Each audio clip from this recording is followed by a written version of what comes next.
This city was never built for you. It was designed to control you. Not with chains, not with laws, but with walls, ceilings, doors, and silence. And once you understand what these mansions were really made for, you will never walk through New York the same way again. Because hidden inside 200 years of architecture is a secret language of power that most people never even notice. New York feels loud, chaotic, alive. But beneath that noise there is something older, something quieter, something cribbener. Deliberate before the glass towers, before the flashing lights, before the endless crowds, there was a different New York, a city of stone and shadow, a city where the richest families in America built homes so massive, so detailed, so intimidating. They did not just live in them, they ruled from them. These were not houses, they were statements carved into reality. And when an architect studies these mansions today, something unsettling begins to appear, a pattern, a hidden intention. Because every detail, every hallway, every window, every inch of space was designed for a reason, and that reason was never comfort. It was control. In the late 1800s, New York entered what historians call the Gilded Age, a time of extreme wealth, where families like the Vanderbilts and the Astors had more money than entire nations. They did not just want to be rich. They wanted to be seen as powerful, untouchable, almost royal, so they built mansions that looked like they belonged in Europe. French palaces, Italian villas, English estates. But these were not copies. They were challenges. They were saying something bold without ever speaking a word, that America could rival the old world and maybe even surpass it.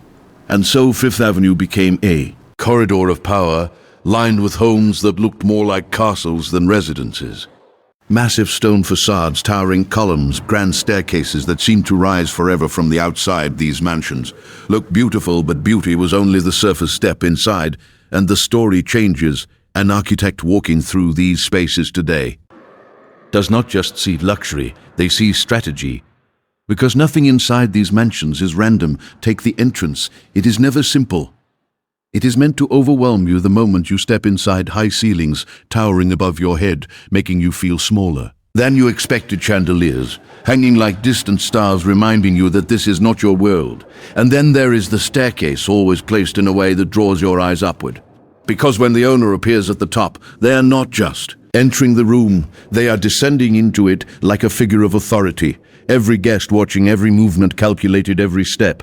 A performance. This was not architecture for living.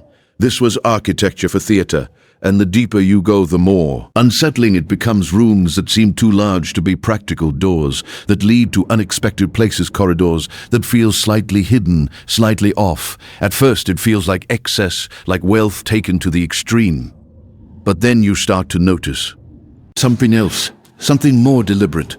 These mansions were designed to observe hidden sightlines, allowing the owner to see without being seen. Mirrors placed at angles that reveal more than they should. Balconies overlooking rooms, not just for decoration, but for surveillance. It is subtle, but it is there, a system of quiet watching. Because power is not just about being seen.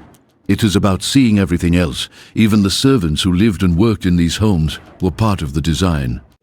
Their world was completely separate. Narrow staircases tucked behind walls, small hidden hallways connecting unseen spaces, rooms that were never meant to be noticed. They moved like shadows through the house, making everything function without ever becoming part of the illusion. Guests experienced perfection, but they never saw what it took to create it. And that was the point. Because these mansions were built on illusion, the illusion of effortlessness, of control, of absoluteness, of control, of absolute dominance over space and people. And yet the most shocking truth is this: many of these mansions were barely lived in. They were not homes in the way we understand homes. Today they were stages, spaces designed for events, for gatherings, for displays of wealth and influence. The owners would host grand parties where every detail was carefully orchestrated, the lighting, the music, the movement of people through rooms. Even the conversations were part of the performance. Because these gatherings were not just social events, they were demonstrations of power, every guest leaving with the same impression that they had just witnessed something extraordinary, something beyond their reach, and that feeling was no accident. It was designed, but power, like architecture, does not last forever. As the 20th century approached, everything began to shift. The old family started to lose their dominance, new industries. New money, new ideas began to rise, and with them came a new kind of architecture, skyscrapers, tall, efficient, modern. They did not stretch across land like mansions.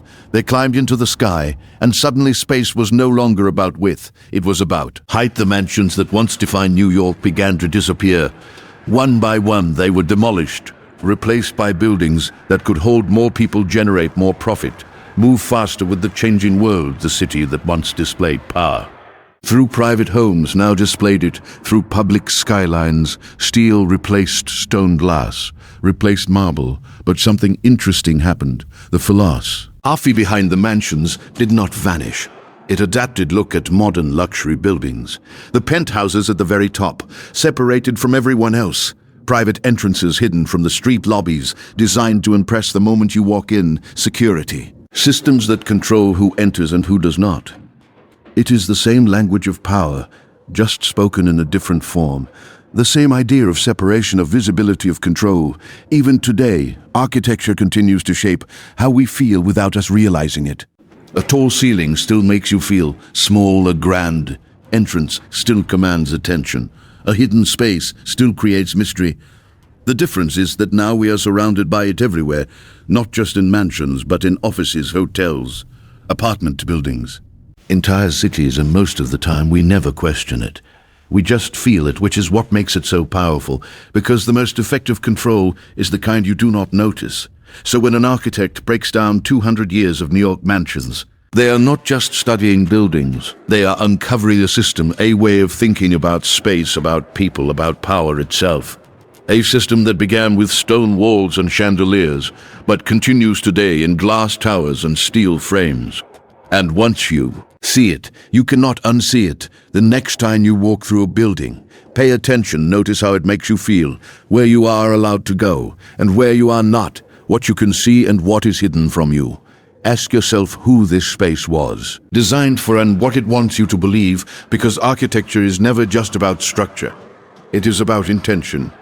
And in a city like New York, that intention has been shaping human experience for over 200 years, quietly, consistently. Invisibly, until now, there is something wrong with these mansions, not something you notice at first glance, not something obvious or easy to explain, but something that lingers in the air the moment you step inside, a feeling that the space is watching you as much as you are observing it. For over 200 years, New York built these massive homes for the most powerful families in America. And yet the deeper you look, the more unsettling they become. Because these places were never just about wealth. They were about control. The mystery begins with a simple question that architects still struggle to answer. Why were these mansions designed the way they were?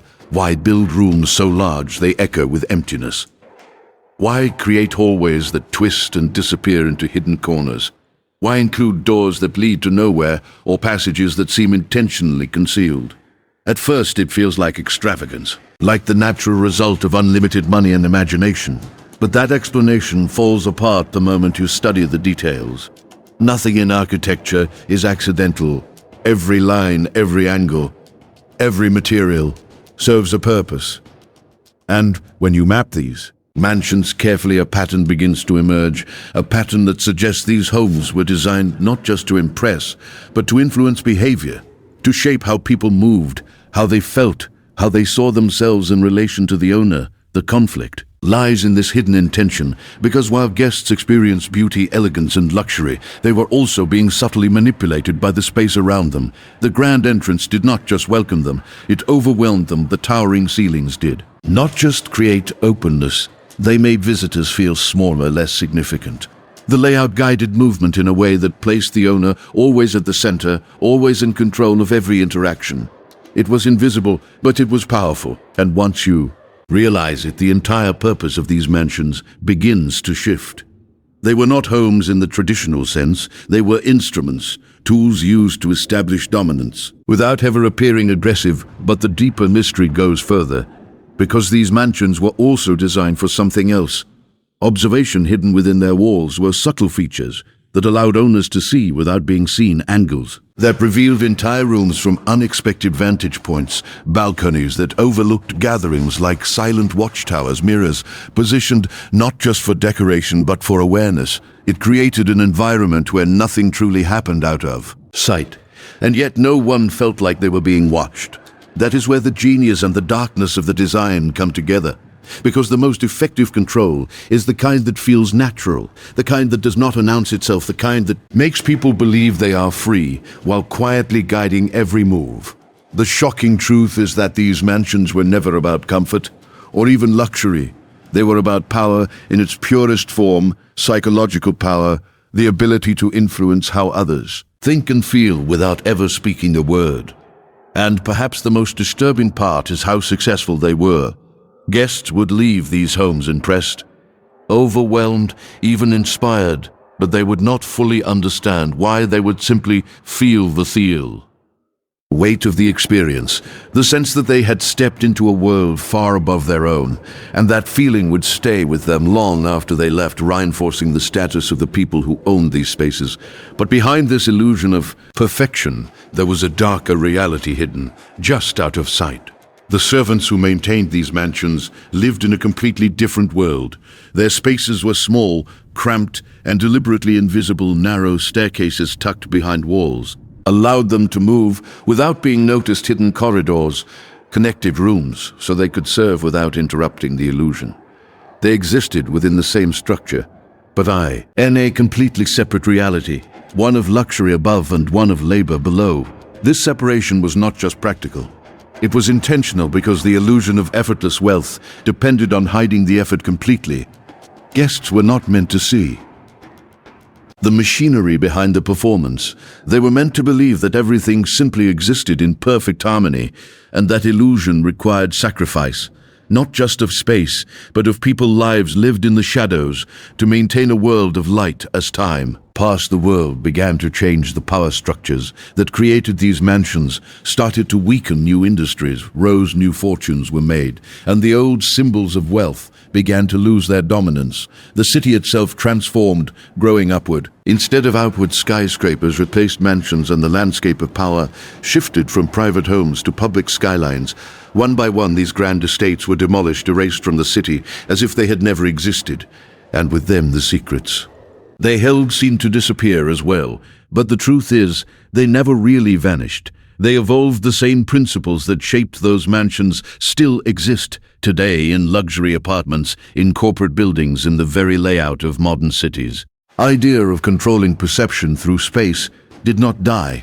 It became more refined, more subtle, more widespread. And that leads to the climax of this story, the realization that what once existed only in the homes of the elite is now everywhere around us. Every building you enter, every space you move through has been designed with intention, to guide you, to influence you, to make you feel a certain way. Sometimes it is obvious. Sometimes it is obvious. Sometimes it is invisible, but it is always there. The difference is that now we are all part of it, not just as observers, but as participants living inside a system that shapes our experiences without us even realizing it. T is what makes this discovery so powerful and so unsettling, because it forces us to question something we take for granted every day: the spaces we trust, the environments we believe are neutral. They are not neutral. They are designed, and design always has a purpose. So the next time you walk into a building, pause for a moment. Look around. Notice how the space makes you feel. Notice where your eyes are drawn, where your body is guided. Ask yourself why the room is arranged the way it is, why certain areas feel open while others feel restricted, why some spaces invite you in while others push you away. Because once you start to see it, you begin to understand the hidden language of architecture, a language that has been shaping human behavior for centuries, a language that began in the mansions of New York, but now extends far beyond them. And maybe the most important question of all is this: if space can control how we feel and how we act, then how much of our experience is truly our own? Or are we simply moving through designs created by someone else, following paths we never chose? That is the mystery that remains, not hidden in old buildings or forgotten history, but alive in the world around us right now, waiting to be noticed, waiting to be understood. So if this changed the way you see the world, if it made you question something you never thought about before, then take a moment to engage with it. Share your thoughts, your theories, your observations. Because the more we talk about these hidden systems, the more aware we become. And awareness is the first step towards seeing the world for what it truly is, not just a collection of buildings, but a carefully designed experience shaping every moment of our lives.